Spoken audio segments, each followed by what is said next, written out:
Manipuri ma Nungsiye!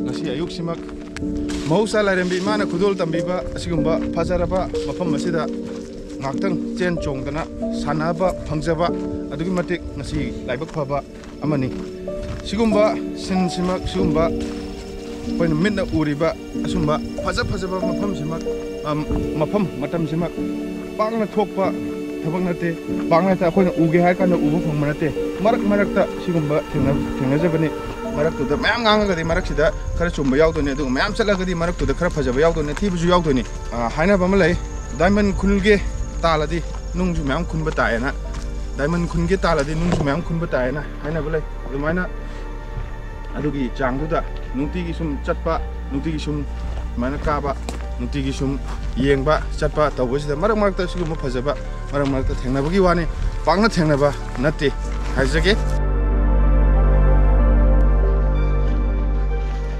1947 is kirsa kumna 1947 Indiana British ki makuta ki ning tam matu sukumba faza Manipur ki desu singa ta lai hai si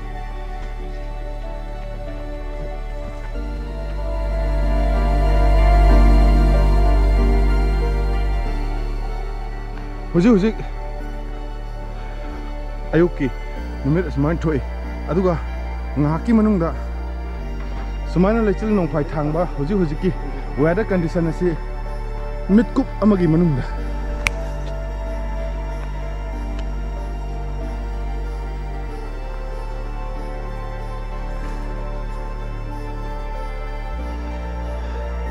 asai numit ki saktam nu sile aduga change tawbide the change the chains. Saya ren hani foto kapak kudu main paire. Sigi pambi simak. Fajare tu postare. Manipur ima Nungsiye na masa singen lauze bada. Manipur ima lairiba koibu nauyok nakon birek ba. Manipur ima bu Nungsiye na lauze bada.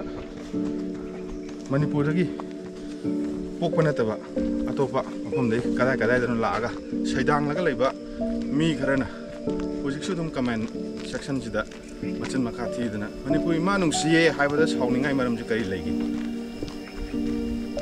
noina Myanmar ima Nungsiye habda koi saudu leitena hayo Bangladesh ima Nungsiye Mizoram ima Nungsiye hayo Lao adu sauroi kanana sauduno koina Manipur ima Nungsiye na laurakpa kanda saudana nachin nakha thidana Saidangaga mapu saraga laibe hunabi mo hai wata mayam sinadana ngangi ba potma am phajada pone adu haibira kanu adu hek haira kanda ne na mo mathangi thagalakpa ai sumba mamida tin ngangai do adu ngangdana bai damakta aina ngangdana bai damakta Manipur ima Nungsiye hena noida ngang manati si Manipur ima Nungsiye je Myanmar ima Nungside noibu Nungside banate Manipur ima aigi thamoida phawbu express tawjabani ngaktang Lairiba environment da horak pudu express tok jawani aina Manipur ima da khangnu nungsirak pa ai yokpi thakpi reiba adumba mausa lai mina pina bada yamna phajam thum ngak lai bu express tok ni ngak tangi thamogi feeling do express tok ne da ngang na khotna thini thin tok dana khotna nachin na ka thi dana tok pudu adugi amuk makha tarakpa pone ene henga ko duna ngasi di hairanu Kuki mayam specially hawkip kipgen lairiba shilhau Aimi, shungti, nungti, ngam lagi do, harakan masih. Koi gumbai cap ba Kuki ma thengna ga di bro na, mo na kari haibi ni. Kuki da bulan mi terrorist habam lagi bol. Koi nongmei paire loi lagi terrorist ngak tani kaino. Meecham leitre Kuki da. Loi mang meecham oidre. Kuki na paire kana license gun na ya. Mai dai na paire nongmei bu na Loina ya da nongmei ka ya do no aduna Kuki ki kokto adu ki sentiment du leiram ni na meecham namta natre ai ku ta khumoi ba crypto ndagi memory pamui ka boti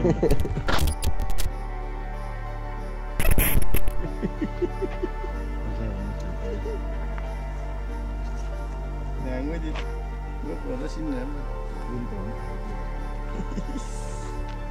Hello everyone. Hi guys, Welcome. block my subscribe. Channel to my welcome. block my subscribe.